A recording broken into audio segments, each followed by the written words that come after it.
In a small village, there lived a wealthy and cunning landlord named Raghav. He was infamous for his greed and for exploiting poor farmers. He would lease land to them under harsh conditions, ensuring that no matter how hard they worked, most of the profit would end up in his hands. One day, Raghav sat with his servant, Kalu, boasting about his cleverness. These poor farmers toil like animals day and night, yet they barely have enough to eat. And me? I sit comfortably while my warehouses fill with their hard-earned crops. Kalu laughed and replied, "You are right, master. The whole village is under your control. No one dares to challenge you." Just then, Mohan, a poor farmer from a neighboring village, arrived with a humble request. "Landlord, I've heard that you lease out land for farming. I would like to rent a piece of your land for a year." Raghav smirked. "Of course, Mohan, but there are conditions." "What conditions, landlord?" Mohan asked nervously. "You will work the land for a year," Raghav explained, "and when the harvest is ready, you will give me half of the crop. The other half will be yours." Mohan, grateful for the opportunity, agreed. He worked hard, day and night, tending to the crops with care and dedication. After months of labor, the fields were full of golden grains. Mohan's heart swelled with hope. Finally, he would have enough to feed his family. Hearing about the successful harvest, Raghav arrived at the field with Kalu. "Ah, Mohan, looks like you've done well this year. Now remember the agreement. Half of the harvest is mine."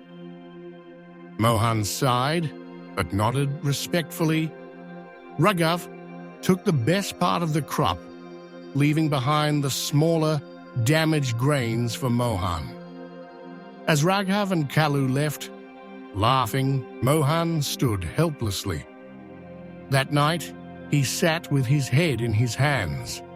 His son, Ravi, who had recently returned from studying in the city, saw his father's distress. "Father, why are you so worried?" Ravi asked.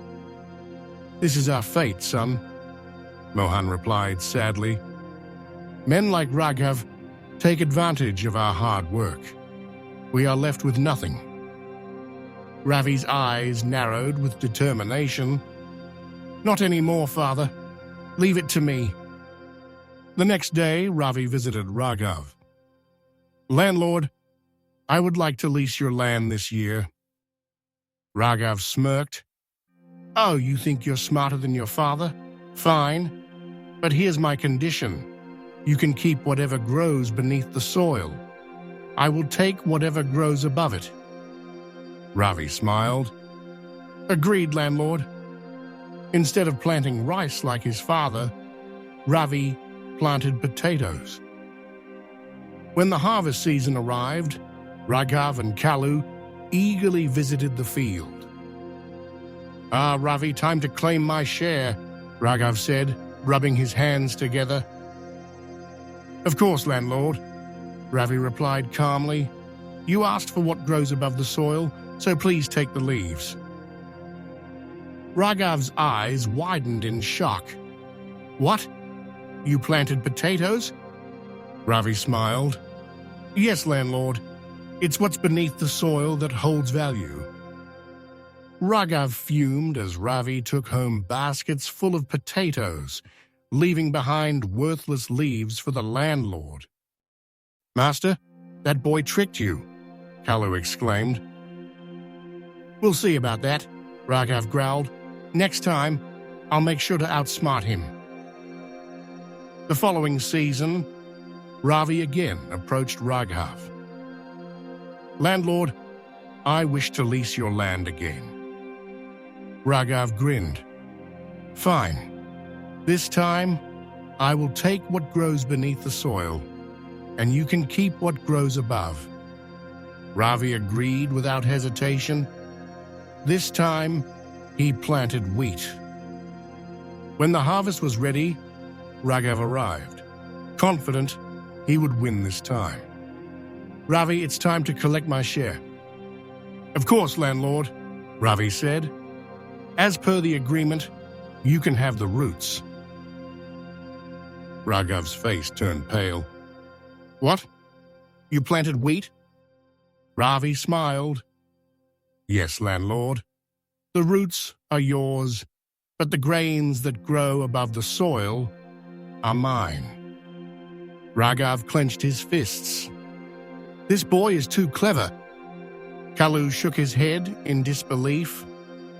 "Master, you've been tricked again." Raghav glared at Ravi. "Enough of these games. Next time, I will take both the top and bottom parts of the crop. You will only keep what grows in the middle." Ravi nodded politely.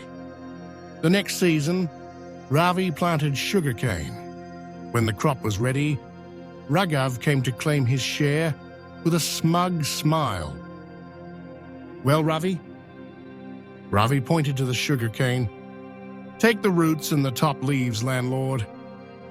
Raghav's face fell as Ravi cut the sweet stalks from the middle and carried them home. "Master, he's outsmarted you again," Kalu gasped. Raghav's shoulders sagged. He sat down on the ground, shaking his head. "This boy, he's taught me a lesson." Ravi walked up to him and spoke gently. "Landlord, farmers work hard to feed others. They deserve respect and fair rewards for their labor. Taking advantage of their helplessness is wrong." Raghav sighed deeply. "You're right, Ravi. I've been unfair to the farmers for too long." The next day, Raghav called all the farmers to his house. He announced that he would return all the lands he had taken from them and would pay them fairly for their work from now on. From that day forward, the village prospered. Ravi became a hero among the farmers, not just for his cleverness, but for helping them regain their dignity. And Raghav, having learned his lesson, became a fair and respected landlord. The story teaches us the importance of intelligence, resilience, and strategic thinking in overcoming unfair situations. Ravi's ability to outsmart the cunning landlord shows that wisdom and cleverness can triumph over greed and manipulation. It highlights that while wealth and power might give someone an advantage, true strength lies in understanding the situation and finding creative solutions. Mohan and Ravi's perseverance in the face of exploitation reflects the power of unity and determination within a family. Furthermore, the story reminds us that those who try to exploit others with unfair terms will eventually face the consequences of their greed. Honesty, hard work, and clever thinking are the true keys to success and justice.